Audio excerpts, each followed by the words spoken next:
มื้ออื่นเนาะกวางน้อยตัดผมเนาะมื้ออื่นอ้ายตัดให้เอาตั้งเด้อมามื้ออื่นตัดทรงหล่อๆแล้วเนาะตุ่มเนาะตุ่มลงแล้วแหละอยู่นำกันเอาไว้ เบิ่งน้ำเพิ่นก็พี่น้องป้าน้ำหักยากินดนบ่จะกินนี่ตุ่ม10 นาที20 นาทีบ่ได้กินเทื่อหนึงเนาะอะไรว่ามันร้อนพี่น้องกินดุฮ้อน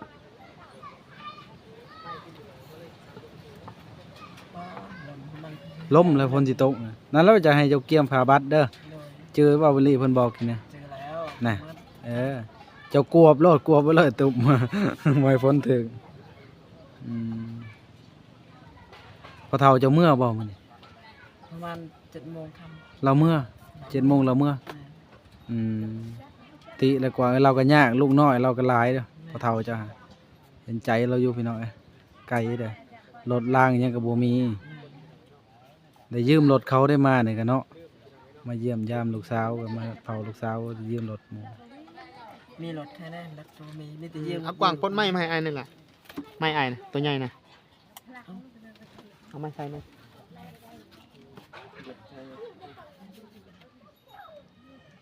เบิ่งหอดนี่แหละคันว่าหอดแล้วคอยมาเปิดหาการมันเข้าเด้อ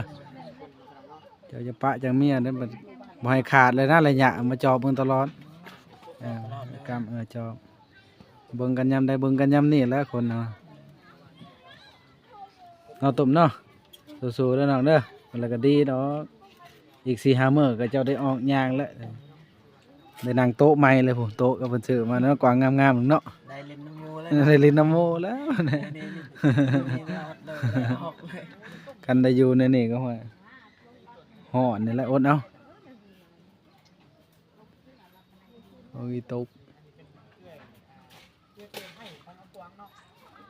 คอยก็บ่ได้มาวานซืนนี่ข้าวเวียลูกอายเห็นบ่ไปโรงหมอวานนี่ไข้คือกันเด็กน้อยไข้ซุมื้อนี้นั่งไว้นั่นเลยตรงเจ้าเมื่อยไปนั่นเจ้าก็ทกขานั่งคัตมาดก็ได้นั่งได้ก็ได้ ตามเจ้าสบายนั่นแหละแล้วพอผมอ้ายพับเว้นเนี่ยกันว่าเมื่อยก็เถิงเอาอิงเอามันจะบ่เมื่อยเด้เจ็บหลังเจ็บเอวบ่มีแบบผ่านุ่มๆเนาะปูให้เมียหนังเนาะนี่มันแข็งนี่พี่น้องไปนี่คันมีผ่านุ่มๆบ่หรือว่าหมอนน้อยหมอนยังก็ได้นะให้เมียหนังได้มันนุ่มได้อันนี้ระเบาะเจ็บเอวเด้อนี่ตกเนาะเอากินจิบเอาตัวมาจิบตัวเล็กๆตัวมามันเย็นละกวางเติมไหมนี่ตักน้ำนี่ใส่ก็ได้กวางมันเย็นละตักอยู่กำนี่ก็มี2 ระบบนี่พี่น้องผู้บางคนกินเย็นอยู่เย็นผู้บางคนอยู่ห้อน2-3 ระบบนี่แหละซักเลย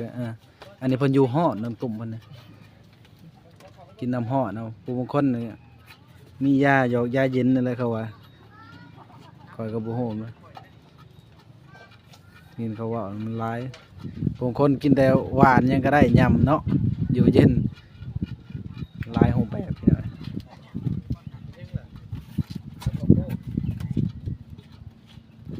มาแล้วเขาบริหนึ่งเขาบ่มือนี่หนึ่งแล้วนึ่งย่อเขาย่อน้ำก้อนให้พอเท่ากินเลยเราเถอะเราเมื่อยพูนขับบริหนึ่งเขาหนึ่งน้ำเด้ เป็นได้ตุ่มคัดแข่งบีบคัดบ่มึนพี่น้องนั่งลายเนาะแบบเอ็นมันหยุดนะคอยติ้งแล้วเหยียดไปเหยียดมาตูม มีโทรศัพท์ยืมโทรศัพท์หมู เอายืมก่อนเบิ่งเมียก่อนตอนนี้ น่าตุ่มเนาะแล้วกันเจ้าอยู่ไปเนี่ยเราก็มีคนเว้านำกับม้วนยิ้มแย้มแจ่มใสหนูอยู่ผู้เดียวห้อยอัดไปอีกเนาะตุ่มเนาะจักสิเว้าไป เอาแล้วกวางมาจอบดุๆเด้อกวางเด้อ โดย มื้อนผมเพราะผมก็ตกหน้าผากเลยพี่น้องยาวแล้วผมก็มื้อนค่อยตัดเป็นอยู่ดอกกะงามอยู่ได้เรื่องนะสำบ้านเมืองเขานี่แหละตัด ได้เนาะกวางเนาะเถื่อตัดผมใหม่เพิ่นสิไปอาบน้ำดุๆก็มีได้พี่น้อง อาบคูมื้อแล้วตัดผมใหม่ ผมยาวมันยาก อืมผมยาวๆยากเลยนะ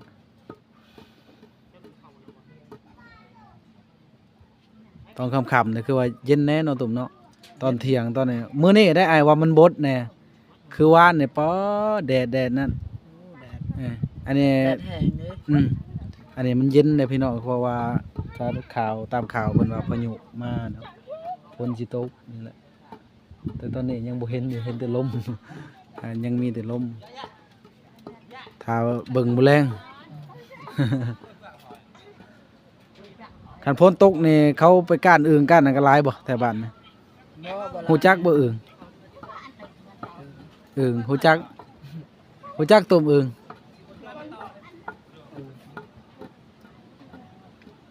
กวดเขาเอิ้นกวดนะอึ่งล่ะ อึ้งบ่ กบได้สารสุเจ้าเอิ้นได้สังกบอ่ะ คือสิหลายอยู่พี่น้องทางบ้านเพิ่นการอึ่งการอันแบบภาคอีสานฝั่งไทยเฮาก็หลายแบบนั้นแหละสไตล์แบบนั้นเลยทั้ง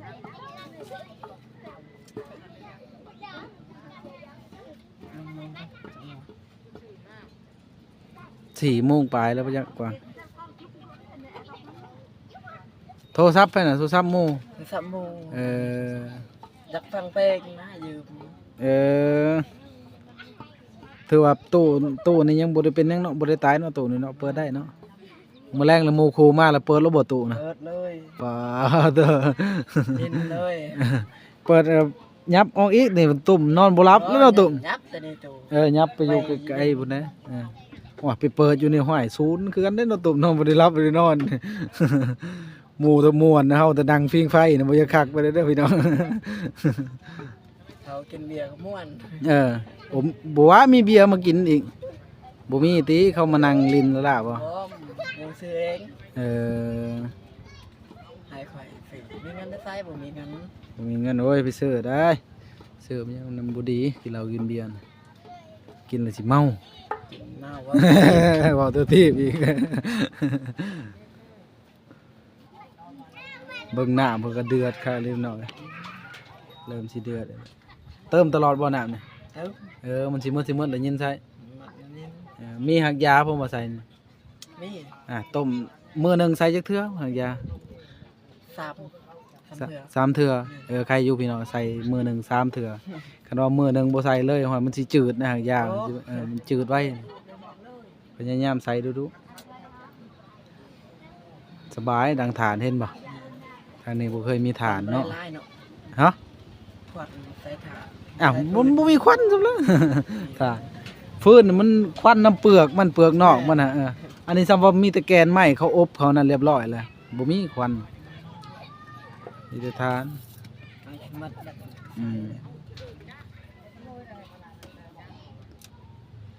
อันนี้พอกแพร่นะแพร่แดงๆนะเวลาต้มเหือออกเซ็ตออกลงมันมีแห้งเซ็ตน้ำเหือเทานาบ่เป็นหยังดอก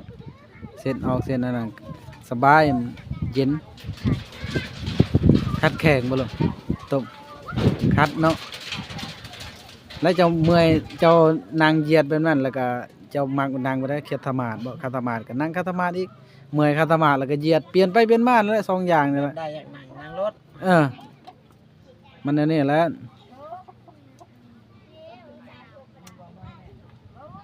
แก่ๆไหม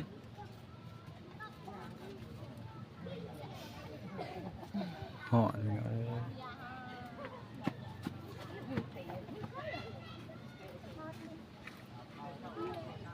ปูให้เมียนอนคักๆตอนค่ำเด้อนอนได้ตุ่มบ่ให้นอนได้หนึ่งแล้วก็ลุกมาเจ้าหัวเมือ กินน้ำก่อน สำคัญกวางหั้นแล้วปลุกเมียให้ลุกมากินน้ำหอกน้ำห้อน ไปนี่นะ อันนี้โต้มหมอตัวนี้ละต้มนะต้มกินคือกันบ่รู้ต้มอาบนี่หมอนี่ ต้มอาบแล้ว ตัวนี้ต้มอาบพี่น้อง อันนี้ต้มกิน มี2หม้อเนาะ นี่ได้2หม้อ กิน แล้ว อาบแล้วต้มมื้อนี่ อาบแล้ว อาบแล้วมื้อหนึงจักเทื่อเพิ่นให้อาบ 2เถื่อ มื้อหนึง2เทื่อตอนเช้า ตอนเช้า2เถื่อ ตอนแรง ตอนแรง2เถื่อมัน มันก็เป็น4เทื่อละกวางโอ้ยว่า2เทื่อตัวแล้วเนาะตุกตัวต้มน้ำมันมีใบหยังใบมะม่วงตินี่ตุก นั่นแหละม่วงอันนี้ ใบมะม่วงใบมะมี่ มะขาม มะขาม นั่นอยู่ดีมัด ถือว่าส่วนรวมรวมกันเลย มีใบมะมี่ใบมะม่วงใบมะขามพี่น้อง3อย่างแหละก็ต้มอาบ นั่น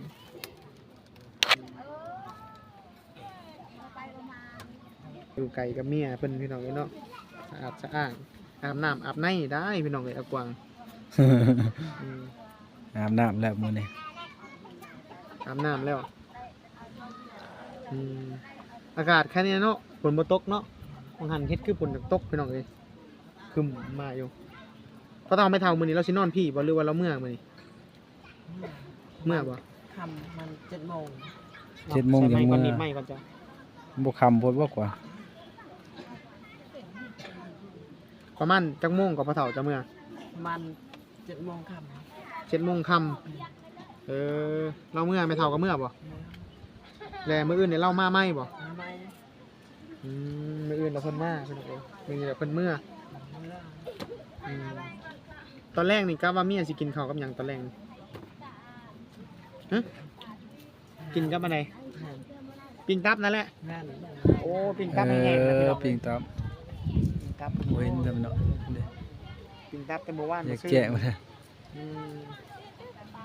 กินแต่อันนั้นแหละโอ้ยพี่น้องเอ้ยบัดเจ้าได้ซะ ยังก็ได้ เออ เจ้า เมียกินได้กิน ให้เมียกินปิ้งตับ นั่นให้เมียมัด ถึกแล้วกวางเอ้ยเจ้ากินหยังก็ได้ เจ้าบ่ได้เป็นคนเจ็บ พัก เราเป็นคนคลำ เจ้าเก็บผักกูดเจ้าเก็บอีแซ่ผักกูด มันน้ำห้วยนี่ ไก่บ่ บ่ไก่นะ บ่ไก่ปานใดเนาะบ่ได้เก็บผักกูด ยังมีบ่เดี๋ยวนี้ มีซ้ำในเรื่องในลาง น้อยหนึง งานมันจะมัด มันยังบ่ผู้ใดก็ลงไปเก็บบ่ ฮะ คนในบ้านนี่ก็ลงไปเก็บบ่อนเดียวบ่ผักกูด นั่น เออไก่บ่ย่างไปก็ว่าไก่ดนบ่ บ่ได้ไก่ บ่ได้ไก่ปานใดบ่อนอาบน้ำน่ะบ่ นั่น ผ้าข่อยลงไปเบิ่งได้บ่ ไม่ไป บ่จะไปเบิ่งบ่องจะเก็บผักนะพี่น้องเอ้ยอากวางย่านไปลักผักกูดแล้วแหละเราบ่อยากพาไปนี่ บ่บ่ละ โอ้ยบ่แม่นดอกจันข่อยลักผักกูดเจ้าแล้วนี่ไง แม่นญาติบ่วิลี่ยั่วไปอาบน้ำพยักไปหอนหวยแล้วยั่วลงเลย จะลงไปใกล้น้ำนี่คันข่อยว่าอาบน้ำนี่เจ้าสิได้อาบน้ำได้นี่จะบ่อยากลงข่อยเบิ่งนี่งั้นบ่ ไป อืม งานไป มื้อนี้เมื่อยแล้ว เอาเป็นมื้อหน้า เวลาไป ไปเนาะมื้อหน้าเนาะ ไป เว้าไอ้ลีบ่แม่นเจ้าย่านข่อยให้อาบน้ำบ่เจ้าบ่ได้อาบน้ำหลายมื้อย่านไอ้ลีให้อาบน้ำแห้งเนาะ คนที่การไม่ได้ บ่ย่านเนาะต้มผัวเจ้าแล้วอาบน้ำแล้วมื้อนี้ ตามต้มสิโหดีอยู่แล้ว บ่ต้มอาบบ่คันบ่อาบนี่เฮาบ่มาได้มื้ออื่นได้นี่ อาบบ่ต้มเราอาบบ่ เออ ว้าเราตัวกวางบ่ตัวติอาบน้ำ บ่เราอาบแล้วหน้าตาเราเกลี้ยงแน่เลยเจ้าได้นอนอยู่บ่กวางได้นอนอยู่บ่อืมดีแล้วพี่น้องได้เนาะกวางก็ไอ้เว้าหยอกอย่าหายเด้อ พ่อไม่ได้หาย คันหายเพิ่นเมื่อเด้ เพิ่นบ่มาได้เฮือนเจ้า หยอกเราพี่น้องเอ้ย หยอกกวาง หยอกเราไข่ไก่เจ้ายังบ่ตะกวาง เมื่อ เมื่อแล้ว เมื่อแล้วบ่ อืม จิบตลอดตัวเอ้ยจิบ กินตลอดน้ำหอมพี่น้อง อืม ตะกวางตุ่มคู่กันกระตุ่มตอนเราไปเล่นผู้สาวน่ะอยู่บ้านนั้นเราล่มเจ้ารถก้อนหมู่บ่เนะเรียกว่าเราล่มผู้อื่นก่อนบ่ พี่น้องอารมณ์ดีแล้ว ล่มผู้อื่นแล้วจังไปล่มเจ้าไอ้บ่หยอกชื่อตามหยอกชื่อนะจะนำคิดกันได้จ้ะไอ้บ่หยอกชื่ออยากให้น้องตุ่มยิ้มไอ้เห็นน้องตุ่มเงาๆอยากให้เจ้ายิ้ม น่าว่าเมื่อเหมือนเดี๋ยวจะไปยอกไผพอแห้งเลยเนาะตายกวาง เข้าใจเด้อเขาหยอกเด้อกวางเด้อ เข้าใจแล้ว ชุมไอ้บ่หยอกเข้าใจได้ บ่ยอกมันบ่แม่นความจริงดอก หมอนี่ก็พลึกเลยเนาะต้มน้ำจนพี่น้องเอ้ย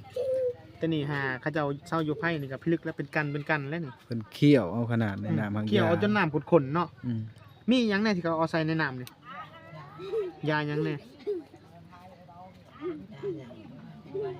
ฮะยาหยัง เมียอะไรโหยา น้องต้มหูบ่ลูกยาหยังโอ้ไอ้นี่บ่ฮู้ไอ้บ่กล้ากินเด้ญาติ วันจอด ไผเอามาให้ตุ่ม ไผเอามาให้ แม่ แม่ เออ แม่เจ้าเราฮู้จักเรื่องอันหักไหม้บ่เนี่ยเราฮู้จักเรื่องหักไหม้ได้แม่น้องตุ้ม ผู้เฒ่านั่นสิโหผู้เฒ่า เขาฮู้ตะกี้แต่พ่อแต่แม่เขาเจะ แม่ สืบทอดกันมาเด้หักไหม้ตัวนี้ต้นไม้ตัวนี้ไม้บางชนิดนี่มันบ่มีเด้พี่น้องอยู่บางบอนมันบ่คือกันเด้บางพื้นที่ไม้บางชนิดนี่มันบ่มีเด้บางบอนมันจะมีแต่เฉพาะเขตนั่นเด้ที่บิลลี่เห็น แต่ว่าบางบอนก็มีคือกันพี่น้องเอ้ยหากตัวหนึงหากแดงๆนะหายากตัวเขาเจ้ามักต้มกินนะพี่น้องเอ้ยตอนเวลาเขาเจ้าเกิดลูกนะบ่แม่นตัวนี้บ่จักนี่น้ำแดง น้ำแดงคักเลยเนาะ ก็เห็นนาซาเขากินกระแดงเลยได้ตอนเราออกลูกนะหากไม่ดีเอ็นอิหยังนี่แหละเขาเจ้าพี่น้องดีเอ็นไว้เวลามันบาดมันหยังนะตะกวางก็ขึ้นขั้นหมู่มานี่ก็เจ้าก็ไปนั่งเผาน้ำเผาบ่หรือว่าเจ้าก็มานอนแต่เจ้าวินอยู่นี่แหละเจ้าก็อยู่น้ำเมียหมู่ก็อยู่ส่วนหมู่ต่างหากเนาะ มันนำคอยมันฟัง น้ำในละเพิ่นเป็นคนต้มไป โอ้น้ำในเจ้าเป็นคนต้ม ถึกแล้วนาทีเจ้าแล้วกว่าไง คันไปลินน้ำหมูแล้วบ่มีไผเฮ็ด มันไม่ได้คอยแล้ว ก็หน้าที่เจ้าจังสิให้ไผเฮ็ดไม่ได้เจ้าเอาแล้วก็น้องกวางนั่นแหละเฮ็ดน้องกวางเอ้ยคันสิให้บ่ปองเฮ็ดก็บ่แม่นละเมียเจ้าเดี๋ยวมันเมียลาวแม่นว่าบ่เนาะเอาตุ่มเนาะ แม่นเลย โอ้ยกวางนี่ว่าบ่ถูกเลย นางนั้นแล้วตุ่มเมื่อยนั่งแบบนั้นแหละก็เหยียดอีกถึกแล้วเจ้านาง มื้อนั่งมาเหยียดมันนั่งท่าเดียวหั่นบ่แม่นเด้ตุ่ม บ่มื้อทวิตนั่นเล่าอันนั้นอีหลีมื้อทวิตน่ะเราเมื่อยแห้งเลยเด้ เรานั่งมันควันแห้งกลัวเอาอูดยุ่งจนไฟกุ้มเป็นควันนะ กวางบ่เห็นบ่ว่าเมียควันน่ะดังไฟควันบ่เห็นบ่ แต่มันเป็นไม้ ตุกวาง มันเป็นต้นไม้ แม่นต้นไม้มีเปลือกนะ พอสิซื้อทานมาได้เขาจะบ่อยากเอาได้ทานเลย เป็นได้ก็เขาคือ เขาบ่เคยดังทานครับนี่ก็เขาบ่อยากดังเลยคนจนแนะนำมาเรียรอได้จังดังนี่นะ บ่เคยดังทาน มันเคยดังถามดังปืน เคยเห็นอยู่บ่ เฮ้ย แต่บ่เคยดัง มันเคยดัง เจ้าฮู้บ่วิธีเขาเฮ็ดทานนี่เฮ็ดได้ ไม่หูเลย บ่ฮู้วิธีเขาเจ้าเฮ็ดทานน้องเอ้ยอยากเป็นบ่ไอสิสอนเป็นบ่ อยากเป็น อยากเป็นไอสอนให้แล้วเป็นน้องเอ้ยโอ้เขาบ่ฮู้อีหลีเด้อพี่นะเรื่องทานเรื่องหยังตังบ่ฮู้เลยพี่น้องเอ้ยเขากวางอายุแท้ๆเท่าไหร่ล่ะตัวนี้ ฮะ สาว เศร้า เศร้าบ่หรือเศร้าปลาย แม่นว่าตุ่ม สาว เศร้าปลายปลายเท่าไรนี่ สาวเอ็ด 21ถือว่า21 มื้อนั้นสาว ตามมื้อนี้เศร้ามื้อนี้ขึ้น21อีกแล้วยับเลย ตุ่ม มื้อนั้น22 มื้อนี้22บ่มื้อนี้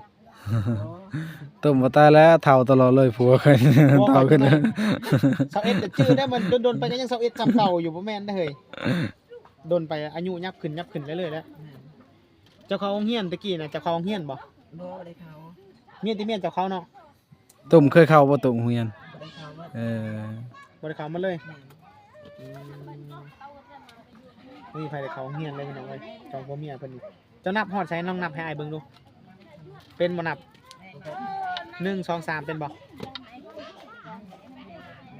เป็น 1 2 3ก็บ่เป็นพี่น้องเอ้ยเมียหัวขวัญ1 2 3ก็บ่เป็น ตุ่มหัว นี่1 2 3เป็นบ่ นับมึงดูนับมึงดู นับเบิ่ง 1ว่าตามอ้ายเนี่ย เป็น แล้วพี่น้องเอ้ยเนาะนับ1บ่เป็นที่สุดแล้วพี่น้องเอ้ย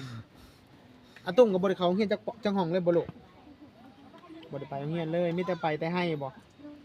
อกแต่ให้ไปที่สวนพี่น้องเอ้ยโรงเรียนบ่ได้ไป บางคนสิถามมาเอ้าเขาเจ้าเป็นหยังคือเฮ็ดแต่ให้มื้อนี้โอ้ยกล้องให้ FC เบิ่งดูสิให้ FC เบิ่งซุ่มๆเบิ่งเด้อ